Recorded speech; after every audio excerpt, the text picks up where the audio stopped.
नौकरियों में आरक्षण।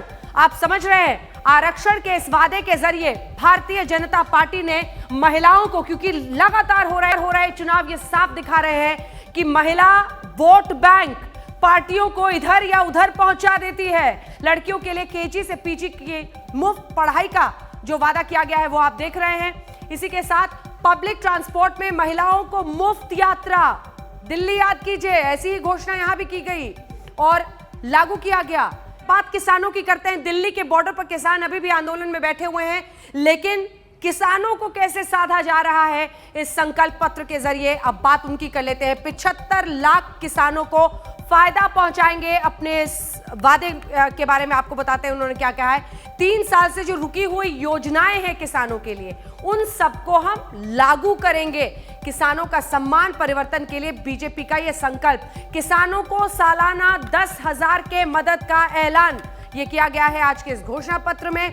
इसी के साथ भूमिहीन किसानों को हर साल 4,000 रुपए का वादा है जो डायरेक्टली उनको ट्रांसफर किया जाएगा। नागरिकता कानून लागू करेंगे, यहां तक कहा कि कैबिनेट का पहला फैसला नागरिकता कानून CAA कानून को लागू करना। और देखिए, ये वो मुद्दा है जिसको लेकर ध्रुवीकरण की कोशिश बीजेपी कर रही है। यह आरोप लग रहा था, लेकिन साफ कह दिया है आज वहां पर गृह मंत्री अमित शाह ने बीजेपी के इस घोषणा पत्र में कि शरणार्थी परिवारों को 10,000 रुपए प्रति साल, यानी जो शरणार्थी हैं उनको भी एक तरह से साधने की पूरी कोशिश दिखाई दे रही है। अनुपम साफ है, भारतीय जनता पार्टी ने पूरी ताकत झोंक दी है ये बताने में कि राजनीतिक हिंसा पर हम गंभीर हैं। CAA कानून हमारे कैबिनेट का पहला फैसला होगा। शरणार्थियों को भी लुभाने की कोशिश, महिलाओं को 33% आरक्षण से। लेकिन ये सौगत रॉय TMC के नेता शुरू कर चुके हैं बोलना कि गुजरात के नेता ने घोषणा पत्र जारी किया, बंगाल के नेता कहां हैं, जबकि बीजेपी भी ताकत झोंक रही है।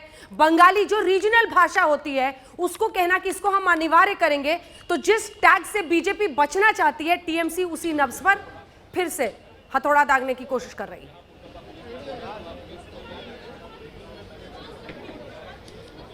जी बिल्कुल अंजना, अगर हम देखें इस पूरे संकल्प पत्र को तो काफी व्यापक बनाया गया है। और जैसा कि हम कह रहे थे कि 294 विधानसभा क्षेत्रों में रथ घुमाया गया और जो सुझाव लिए गए वो जाया नहीं किए गए। उन सुझावों को लेकर ही पूरा का पूरा ये संकल्प पत्र बनाया गया है। खासतौर पर महिलाओं पर अगर जो तवज्जो दी गई है उसकी वजह मैं बता दूं कि बंगाल में इस बार जो वोटर हैं लगभग 50% के आसपास महिला वोटर हैं। तो ममता बनर्जी ने भी महिलाओं को खास तवज्जो दी और इस बार अमित शाह ने जो मैनिफेस्टो पेश किया है उसमें 33% आरक्षण देने की बात कही है। तो महिलाओं पर खास तवज्जो इसीलिए दी जा रही है कि महिला वोटर इस बार पश्चिम बंगाल में ज्यादा हैं। हिंदुत्व का भी यहाँ प्रभाव देखने को मिल रहा है, जैसे CAA हम देख लें। लेकिन CAA में मैं बताना चाहूंगा कि इससे पहले कोई अवधि नहीं थी कि कब लागू की जाएगी, लेकिन यहाँ पर एक साफ नजरिया सामने आ रहा है बीजेपी का। इससे पहले अमित शाह ने कहा था कि हम वैक्सीनेशन जब प्रोसेस शुरू हो जाएगा उसके बाद करेंगे, लेकिन कोई अवधि नहीं दी गई थी। लेकिन इस बार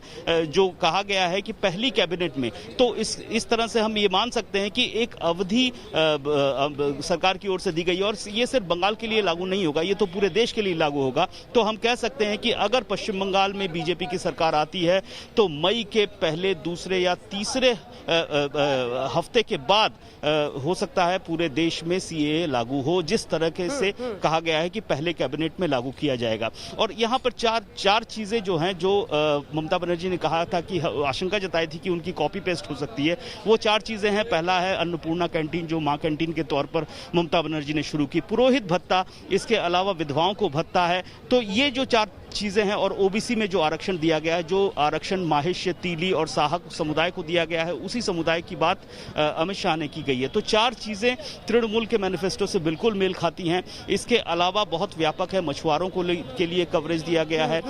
सिर्फ मछुआरे नहीं है, जो छात्र हैं उनके लिए कहा गया है। तो काफी जो सुझाव आए हैं उनको सभी को देखा गया है और उन सुझावों को पढ़कर, उनको समझकर ही ये पूरा का पूरा संकल्प पत्र तैयार किया गया है, इतना समझ में आ रहा है।